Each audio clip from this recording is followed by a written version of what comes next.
Hey, what's up, you beautiful people, and welcome back to my channel. My name is Boston, and I'm a music photographer based in Los Angeles, and one of the questions that I get asked all the time is, how do I edit in low lighting, and low lighting editing tips, and everything around low light and editing, because it is such a struggle for a lot of people, and I don't think that I am a great editor by any means, but I shoot a lot in dark venues, low light, local clubs, really small venues here in LA that are just dark. So I am used to editing in low lighting and have kind of a technique that I use in Lightroom and just like steps that I check through that I thought would be really useful to share with you guys. So what I wanted to show you guys today is a quick and dirty Lightroom edit. This is very basic, very simple. So if you're looking for a deep dive into Lightroom and how to make incredible edits, this is not the video. This is a video for a basic understanding of things to change that are gonna make your image pop and stand out a little bit more from that dark club scene. So this is a kind of like foundational edit, just super simple. I don't think that I'm a great editor by any means, so please take this with a grain of salt. This is what I use as my base when I'm editing like batch photos and make them look a lot better. So that caveat being said, let's dive into this. This is just gonna be a really quick edit. Let's do it.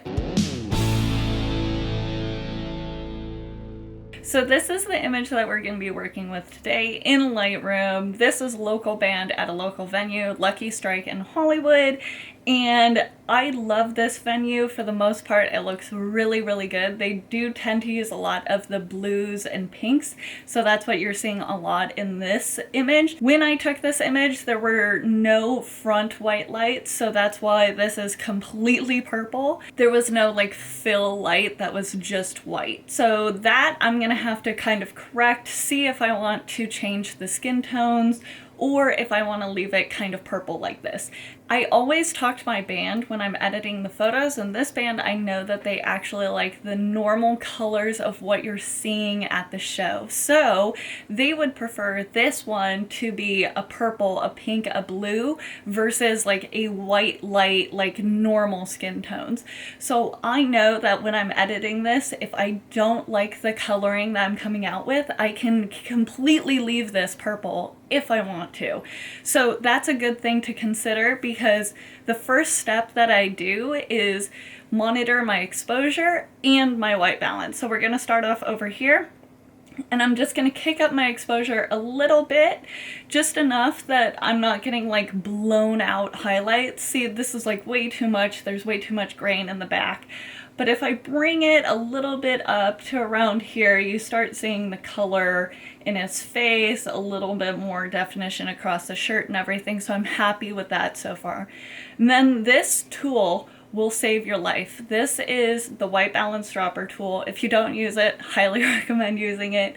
This is so simple. You can just click on something and Lightroom suggests the white balance for it. This is so close to accurate that this thing spooks me so much. So useful, so easy. And like, I know that these panels in the back are white, so I can click on that. That's even closer. So it's showing the actual white tone of that panel, which is crazy. And like I said, the band really likes those stage colors. So like this seems a little too washed out to me. This is a little too pink, so I'm probably gonna play with something in the middle here between these two. So for right now, I do edit a little bit more blue than on the warmer side, and I'm gonna leave it at this tone. So far I like this. I will always come back to white balance. It's like the first and the last thing that I do. So starting out, I like this so far. And just in comparison, this is what has changed with just those two edits. So if you get home and you're like, oh my gosh, everything's purple, everything's pink, everything's green, and you're just freaking out over it, these two edits, it was so simple. Those two things can completely change your photo to what we're working with over here, which is a perfectly acceptable photo. I love this. as you can see, we did introduce a lot of grain so far into this image, so this is something that we're going to come back and fix later. But what I'm going to do is go through my other edits right now.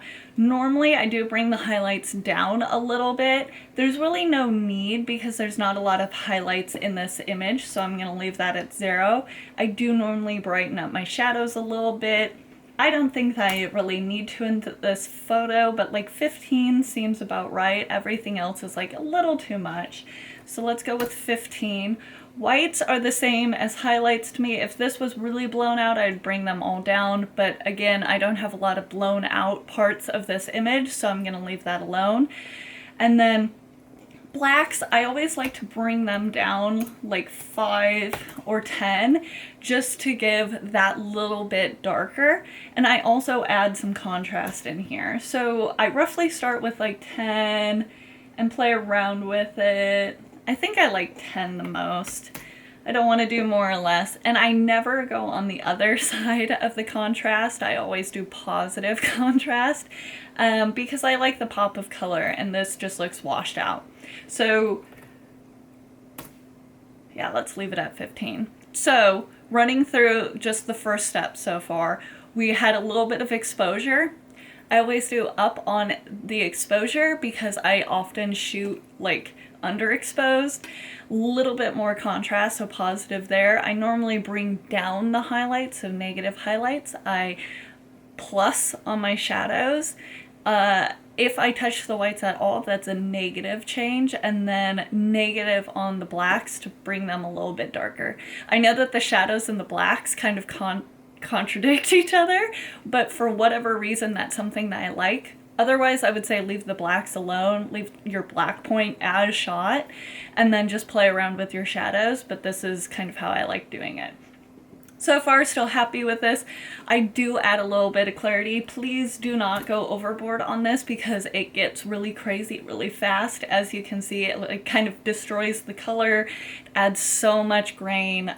So be very, very careful with what you do. I normally leave this around 15. 25 seems a little high, so let's drop it down to 15. Dehaze I like doing a lot too. It just adds a little bit of darkness. I never go on the negative side of it. So let's see what that looks like at 5. And that looks good to me. So far this is what we're looking at. It's a little bit sharper now that we went through everything and just like kind of tweaked it just a tiny bit. So not a huge change overall, but just slight edit. Now this band, I know that they like the colors, so I'm gonna pop up the vibrance. Give that maybe like a 10. And you can see that it doesn't do a lot at these lower percentages, but it does just like add a little bit more full color in there. So I'm gonna do 10. Saturation, I do know that this band, even though that they like the vibrant colors, they do like it a little bit saturated. So I'm gonna say, oops, I meant 9, nope, that's not what I meant either. I think I meant -10. Okay, so a little less of the colors, because if you start getting on the positive side, there's just too much color in his face. So I'm just decreasing that a little bit to make it a little less saturated. So you still have those bright colors, but it's just muted a little bit. So I really like that. Tone curve, we'll come back to it. Sometimes I use the tone curve, sometimes I don't. Don't come for me if you are a huge fan of the tone curve. It's got its place. I don't think it's necessary for a quick edit. The other thing that I want to bring you guys to that's really, really important is this details tab. So the two tabs I really live in is the basic adjustments and the details tab. So in the details tab, we're going to come up here and increase our sharpening probably to, we were starting at like 40 on this, so let's kick this up to 50. And we're going to do my favorite thing, which is this masking. So we're going to come over on your keyboard, press Alt, and then click on the masking, and then drag it almost all the way across. So as you can see in this little thing that comes up, it's only gonna sharpen those edges. And I love this. When I found out about this, this just like really helps me kind of like isolate just the edges, just the things I want to sharpen in the picture. Most of the time, just the main focus point, but I do love this masking because then it's not introducing a ton of noise. I do normally increase the detail to around 50, just a little bit up from what it was. And the same with the radius, as I normally increase that. Let's go to around 2. And as you can see, these both bring up masks as well. So you can see what the change is, what the sharpening is actually doing in the image, which I love. And it took me way too long to figure that one out on my own. So I highly recommend playing around with the detail because it's going to really help you isolate your singer, your guitarist, whatever it is that's in the focus of your picture. It's really going to make them pop and stand out.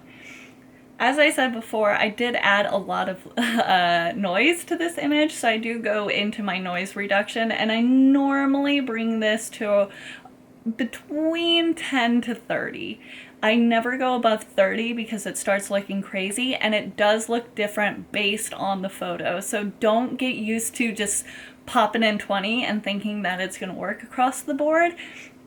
Because as you can see here, I'm at 30 and like everything's like a little too smooth for my liking. I like it a little bit like rougher. I don't think that the noise is necessarily bad. I think it kind of looks grungy. I like it. So I'm going to leave this probably around 20, maybe a little less. Let's try 17. That looks pretty good. So it smoothed out a lot of the noise in the background, but like he still looks sharp, the guitar looks sharp, everything looks cool. Okay, and on this, I don't actually play around with anything else, so really just the luminous and these sharpening bullets. Last but not least, I go into my lens corrections. I remove the chromatic aberration. I feel like I'm always saying that wrong. Sometimes it doesn't look like it's doing anything. That's just the discoloring you get on the edges. So like when you zoom in and see like all of the pixels, you'll see a line across things. Sometimes it's visible in shots, sometimes it's not. I don't really worry about it too much, but I do like that Lightroom can let you just like select it and remove it. So I just come in here and remove it. That way Lightroom looks at it and gets rid of it if there is any in there. I definitely don't want to give you guys details on what that is because I am not great at the technical side of it. I do know that this has helped me in a lot of my photos where I do have that discoloration across the edges. So I check it almost every time that I'm editing a photo. Last but not least, I enable these profile corrections, and you can see how much of a difference this is from just selecting it. So this lens that I was using was the Sigma 24-70, and it had significant darkening on the side. This is something that I noticed even if I was shooting in bright light. All of my images had these dark edges, and it kind of gave like a bubble warp to it. So sometimes I like it, sometimes I don't. In this case, you can see that it does cut out some of the basest over on this side. It does add a different feeling to the image versus like this bubble kind of like in your face. For this image, because I do like that the edges are dark, he is coming out at you. I do like the more like bubbly version of it. I'm gonna keep this off. But I do want to say I do go through every photo and check this and uncheck this to see which version of it I like better. Not that that's a great way to edit, I just think that it's really interesting that in some cases it works with the photo, in some cases it doesn't. Say I'm shooting a band outside in front of a brick wall. This is super important to me and I make sure that it's on, but when it's at a concert like this and I like the warpness of the photo, I'll leave it off. So play around with that one. So again, to recap, we did the basic edits, we did the detailed, which was the sharpening and the noise reduction, and we did the lens corrections part of this. I am, for the sake of this video, not going to use the tone curve. There are so many great videos about the tone curve and how to use it properly. I don't think that I need it for this image. Don't necessarily think that I want to play around with it right now, and I do think that it's kind of another level of editing. You can do some crazy awesome stuff with the tone curve. So I'm not discouraging you guys from using that and looking into that at all.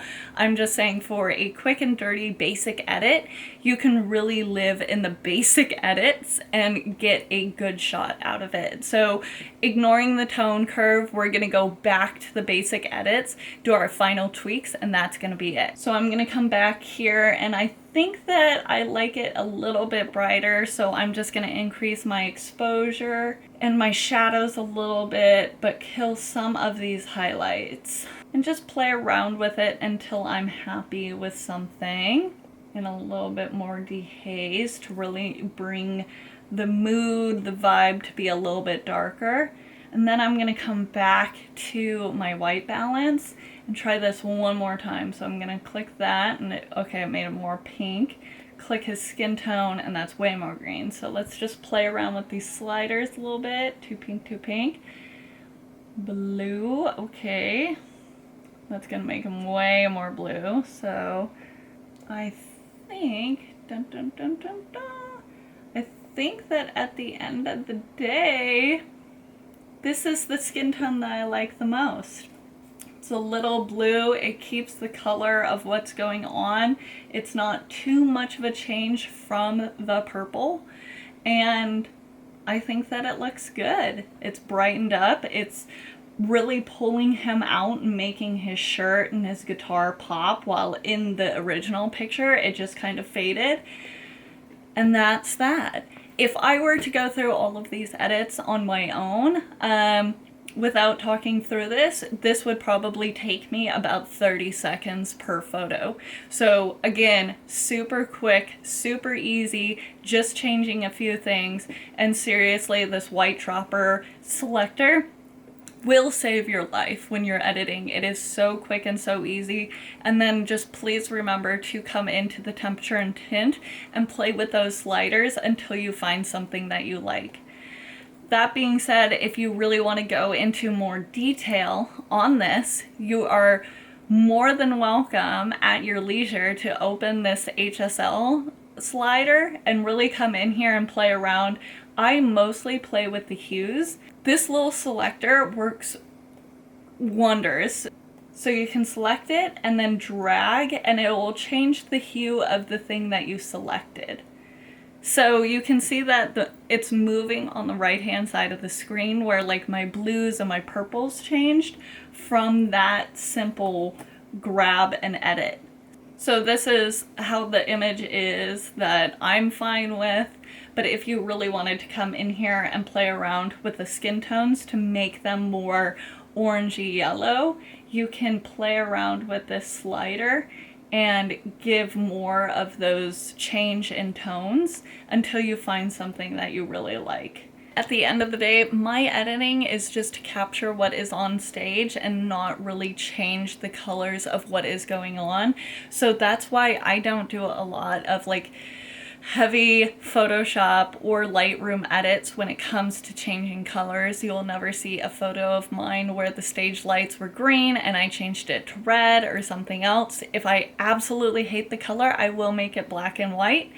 So if I didn't like this or the band didn't like this, I would just come over here and click it over to black and white and probably bring my exposure down, and there's your black and white photo.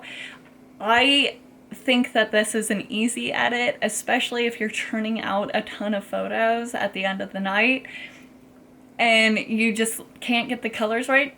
Make it black and white. I don't think that there's any shame in that.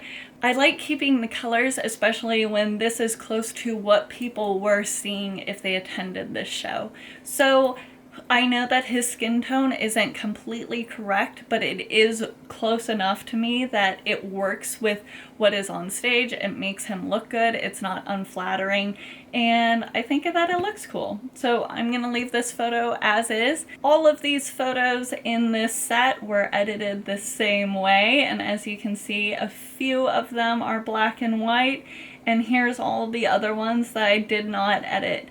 As you can tell, I kept it pretty close to what they were using on stage when it came to coloring, and I'm super happy with the image at the end of the day. But that is my quick and easy edit when it comes to Lightroom for dark photos, music photography photos, and I really hope that this helps you, especially if other Lightroom videos are a little bit intimidating. This is like a jumping off point for your editing style, so you can learn a lot more, but these are the basics to kind of get you in it and get you editing and get you putting out content and photos that you actually really like with just a few changes. So I hope that really helped, and I am here every Thursday putting out new videos on music photography and kind of general photography stuff.